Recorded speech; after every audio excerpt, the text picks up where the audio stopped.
जय जोहार, जय आदिवासी साथियों। आज के दिन हम लोग आदिवासी समाज का सबसे महत्वपूर्ण विषय जिसका नाम है पांचवी अनुसूची, इस पे वीडियो बना रहे हैं। पांचवी अनुसूची का जिक्र आपने हमेशा कई सारी जगह पे देखा होगा। जैसे कि अगर आप देखो तो हमारे समाज की लड़ाई लड़ने वाले डॉक्टर हीरालाल अलावा उन्होंने विधानसभा में पांचवी अनुसूची में बात रखी थी।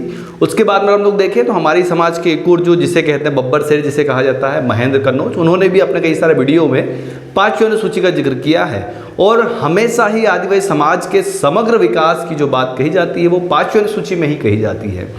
इसी कारण से हमने आज का जो वीडियो है वो पहाड़ों में ना बनाते हुए हम इस प्रकार से बोर्ड में आज का हमारा वीडियो बना रहे हैं।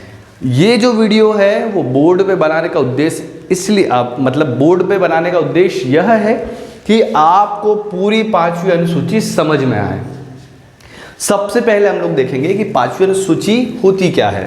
अगर हम लोग देखें पांचवी अनुसूची को तो हम लोग बोल सकते हैं कि भारतीय संविधान में कई सारी अनुसूचियां हैं, लगभग 12 अनुसूचियां हैं। अगर हम लोग देखें तो मूल संविधान में 8 अनुसूचियां थी और उसके बाद में फिर 9वीं अनुसूची, 10वीं अनुसूची, 11वीं अनुसूची और 12वीं अनुसूची बाद में संविधान संशोधन करके इसमें जोड़ी गई थी। तो ये जो अनुसूचियां हैं इसमें से 2 अनुसूची जो है, पांचवी अनुसूची और छठवीं अनुसूची, दोनों का ही संबंध जो है वो आदिवासी क्षेत्रों से है, आदिवासियों से है।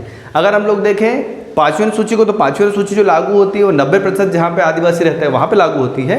और जो छठवीं अनुसूची जो है वो उस क्षेत्र में लागू होती है जो कि पूर्वी भारत देश के जो एरिया जो है वहाँ पे छठवीं अनुसूची लागू होती है। अगर हम लोग देखें छठवीं अनुसूची को तो छठवीं अनुसूची अमी मैत्री अर्थात असम, मिजोरम, मेघालय और त्रिपुरा वाले राज्यों में छठवीं अनुसूची लागू होती है। यहाँ के आदिवासियों के लिए यह अनुसूची लागू होती है। कौन सी? छठवीं अनुसूची। और जो ऐसा क्षेत्र है जहाँ पे 90% आदिवासी हैं, जैसे कि अगर हम लोग देखें बड़वानी, धार, अलीराजपुर, झाबुआ, खरगोन, बालाघाट, सीधी, सिंगरौली और भी कई सारे जिले जहाँ पे 90% आदिवासी है, वहाँ पर यह पांचवी अनुसूची लागू होती है। अगर हम लोग देखें पांचवी अनुसूची तो पांचवी अनुसूची का जो उल्लेख मिलता है वो मिलता है अनुच्छेद 244 में। और इसी 244 अनुच्छेद में जो प्रावधान दिए गए हैं यही प्रावधान को टेबल बना के रखा गया है। कहाँ पे? पांचवी अनुसूची में। तो जो पांचवी अनुसूची जो है अगर हम लोग देखें तो इसका जो नाम है वो क्या है कि अनुसूचित क्षेत्रों और अनुसूचित जनजातियों के प्रशासन और नियंत्रण के बारे में उपबंध। पांचवी अनुसूची में किसका उल्लेख मिलता है? किसका उल्लेख मिलता है? अनुसूचित क्षेत्रों और अनुसूचित जनजातियों के प्रशासन और नियंत्रण के बारे में उपबंध पांचवी अनुसूची में मिलता है। अगर हम लोग देखें तो पांचवी अनुसूची के कई सारे भाग हैं। पांचवी अनुसूची के अगर हम लोग देखें तो भाग क है जो कि आज हम लोग पढ़ रहे हैं, भाग ख है, भाग ग है और भाग घ है। तो ये जो पांचवी अनुसूची जो है उसके 4 भाग हैं, जिसमें से पहला भाग जो है भाग क, इसे आज हम लोग देख रहे हैं। तो अगर हम लोग देखें तो हम लोग बोल सकते हैं कि यही जो भाग क जो है इसके जो खंड है वो 3 खंड हैं। हम लोग बोल सकते हैं कि एक खंड को हम लोग क्या कहते हैं? निर्वचन। एक खंड को हम लोग क्या कहते हैं? अनुसूचित क्षेत्रों में किसी राज्य की कार्यपालिका की शक्ति। और अगला जो खंड है वो कौन सा खंड है? अनुसूचित क्षेत्रों के प्रशासन के संबंध में राष्ट्रपति को राज्यपाल द्वारा प्रतिवेदन। तो अगर हम लोग देखें सबसे पहले खंड को तो इसका नाम क्या है? निर्वचन। अगर हम लोग देखें इस निर्वचन को, सबसे पहले तो ये समझ लो कि ये निर्वाचन नहीं है, ये क्या है? निर्वचन है। और निर्वचन का जो अर्थ होता है वो अर्थ होता है व्याख्या करना। ठीक है, तो निर्वचन का अर्थ क्या होता है? व्याख्या करना। और ये जो है वो व्याख्या करता है किस चीज की? ये जो खंड क्या बोलता है कि इस अनुसूची में जब तक कि संदर्भ से अन्यथा उपेक्षित ना हो, राज्य पद के अंतर्गत असम, मेघालय, त्रिपुरा, मिजोरम राज्य नहीं है। अर्थात ये जो पांचवी अनुसूची जो है इसमें असम, मेघालय, त्रिपुरा, मिजोरम राज्य का उल्लेख नहीं मिलता है। ये शब्द यही कहते हैं। ये जो शब्द लिखे हुए हैं ये सीधे संविधान से लिए गए हैं और संविधान से ही हमने सीधा उठा के इन्हें यहाँ पर लिखा है। तो ये जो शब्द जो है वो संवैधानिक शब्द है और ये जो शब्द है वो एक टिपिकल, हम लोग कह सकते हैं टिपिकल वर्ड है। तो इनका अर्थ सामान्य हम लोग बोल सकते हैं कि इनका जो अर्थ है वो हम लोग सामान्यतः अगर हम लोग इसको इस प्रकार से पढ़ते हैं तो हमें समझ में नहीं आता, इसी कारण से हम इसको हमारे अर्थों में समझा रहे हैं। तो अगर हम लोग देखेंगे इसको निर्वचन को, तो निर्वचन क्या कहता है कि भैया यहाँ पे कभी भी ये जो 5वीं अनुसूची जो है इसका संबंध किससे नहीं होगा, असम, मेघालय, त्रिपुरा, मिजोरम से इसका संबंध नहीं होगा। क्यों? क्योंकि इसका संबंध जो है किससे है, 6वीं अनुसूची से है।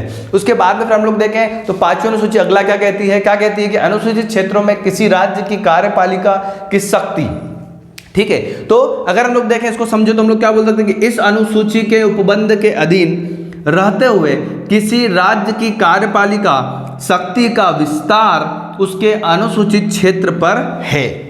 अर्थात किसी राज्य की कार्यपालिका की शक्ति का विस्तार, क्या बोल रहा है कि किसी राज्य की कार्यपालिका शक्ति का विस्तार उसके अनुसूचित क्षेत्रों पर है। अर्थात कि जो भी राज्य की कार्यपालिका होगी वो किसके अधीन होगी, अनुसूची के उपबंधों के अधीन होगी।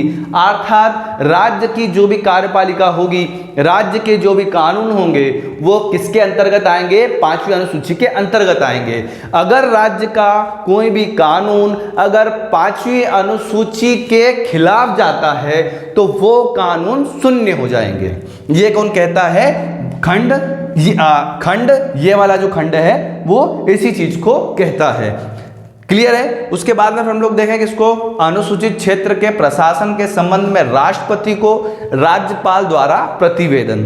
तो ये जो चीज क्या कहती है कि ऐसे प्रत्येक राज्य का राज्यपाल जिसमें अनुसूचित क्षेत्र है, क्लियर है, क्या बोल रहा है कि ऐसे प्रत्येक राज्य का राज्यपाल जिसमें क्या है अनुसूचित क्षेत्र है, वो क्या करेगा कि प्रतिवर्ष या जब भी राष्ट्रपति अपेक्षा करे उस राज्य के अनुसूचित क्षेत्रों के, अर्थात देखो पहले ये स्टार्टिंग वाले बातों समझ लो। क्या बोल रहा है कि जिस भी राज्य में अनुसूचित क्षेत्र होंगे तो उस राज्य का जो राज्यपाल होगा वो जब भी राष्ट्रपति अपेक्षा करे तब, अर्थात जब भी राष्ट्रपति चाहे तब उस राज्य के अनुसूचित क्षेत्र के प्रशासन के संबंध में राष्ट्रपति को प्रतिवेदन देगा। क्या कह रहा है कि राष्ट्रपति जब चाहे तब या फिर दूसरे भी किसी समय में जो संबंधित राज्य का जो राज्यपाल जो है वो अनुसूचित क्षेत्र के प्रशासन के संबंध में राष्ट्रपति को प्रतिवेदन देगा। अर्थात इस एरिया का जो प्रशासन जो है वो किस प्रकार से चल रहा है, इस एरिया में जो अनुसूचित क्षेत्र जो है वहाँ पे किन किन समस्याओं का सामना इस क्षेत्र के आदिवासियों को करना पड़ रहा है, या फिर यही जो प्रतिवेदन जो होगा इसी प्रतिवेदन में बताया जाएगा कि आदिवासी क्षेत्रों में किसकी आवश्यकता है, शिक्षा की कमी है, सड़क की कमी है, इस एरिया में जो प्रशासन जो है ठीक तरीके से नहीं चल रहा है। या फिर हम लोग बोल सकते हैं, जैसे कि हम लोग बोल सकते हैं, इसका एक अच्छा उदाहरण हम लोग बोल सकते हैं जैसे कि आधार कार्ड को अगर हम लोग देखें तो हम लोग बोल सकते हैं कि पूरे मध्य प्रदेश में आधार कार्ड जो है लागू है। आधार कार्ड में ये होता है कि भैया जिस भी व्यक्ति को अपने राशन चाहिए या फिर जो भी चीज़ें चाहिए तो उसमें आपको आधार कार्ड जो है उसमें फिंगरप्रिंट आपको लगना आवश्यक है। किंतु आदिवासी समाज के जो लोग होते हैं उनका जो हाथ होता है वो मजदूरी करके या फिर खेत के काम करके उनके हाथ छिल जाते हैं, तो इसी कारण से उनका जो फिंगरप्रिंट जो है वो उसमें मैच नहीं होता। अगर इस क्षेत्र में 5वीं अनुसूची लागू होती तो यह कह दिया जाता कि ये जो 5वीं अनुसूची क्षेत्र जो है यहाँ पर आधार कार्ड जो लागू नहीं हो सकता, क्योंकि ये जो क्षेत्र है वो कौन सा क्षेत्र है, अनुसूचित क्षेत्र है। और अनुसूचित क्षेत्र किसे कहते हैं, जो कि आदिवासी बहुल्य क्षेत्र होता है। और आदिवासियों की जो समस्याएं जो होती है वो अलग होती है, आदिवासियों का जो प्रशासन जो होता है वो अलग होता है, पटेल व्यवस्था होती है, गांव की अलग व्यवस्था होती है, गांव में अलग से कई सारी चीजें होती है, तो इस प्रकार से होता है। तो ये जो यहाँ तक की जो चीजें हैं वो ये कहती है। उसके बाद फिर अगला क्या बोल सकते हैं हम लोग कि और आगे क्या कहता है ये कि और संघ की कार्यपालिका शक्ति का विस्तार राज्य को उक्त क्षेत्र के प्रशासन के संबंध में राष्ट्रपति को प्रतिवेदन देगा। देखो आगे क्या बोल रहा है कि संघ की कार्यपालिका के शक्ति का विस्तार, अर्थात संघ अर्थात केंद्र, केंद्र सरकार की जो भी कार्यपालिका शक्ति होगी उसका विस्तार राज्य को उक्त क्षेत्र में, राज्य को उक्त क्षेत्र अर्थात अनुसूचित क्षेत्रों के प्रशासन के संबंध में राष्ट्रपति को प्रतिवेदन देगा। अर्थात वहां पे जो भी प्रशासन होगा उसके संबंध में जो प्रतिवेदन तो दिया जाएगा किसको दिया जाएगा, राष्ट्रपति को। और राष्ट्रपति जो है वो निर्धारित करेगा कि यह जो कानून जो है, यह जो अधिनियम जो है वो उस एरिया में लागू होना चाहिए या फिर नहीं लागू होना चाहिए, इसका निर्धारण जो करेगा वो कौन करेगा, राष्ट्रपति करेगा। इसी कारण से उसको क्या दिया जाएगा, प्रतिवेदन दिया जाएगा।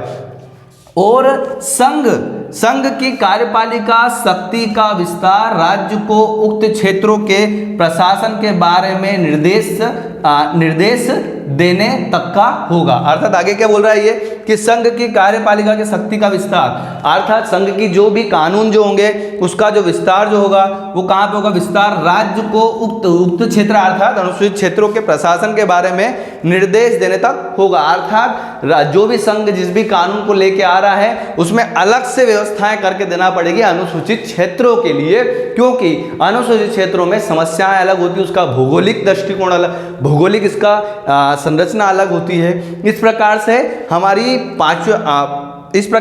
पांचवी अनुसूची का भाग क जो है वो कई सारे प्रावधान कहता है। ये जो 3 जो खंड जो है इसमें इसका उल्लेख मिलता है। अगला जो वीडियो आएगा उसमें हम लोग भाग ख को समझेंगे और आगे चल के हमको देखने को मिलेगी ट्राइबल एडवाइजरी कमेटी जो कि 20 सदस्य होगी और इसकी संरचना कैसी होगी वो हम लोग आने वाले वीडियो में देखेंगे। तो ये था हमारा पांचवी अनुसूची का भाग क, जिसके ये 3 खंडों को हमने आज समझा है। अगला जो वीडियो आएगा उसमें रहेगा भाग ख, जिसमें हम लोग पांचवी अनुसूची के दूसरे प्रावधानों को समझेंगे। अंतिम में जय जोहार, जय आदिवासी साथियों।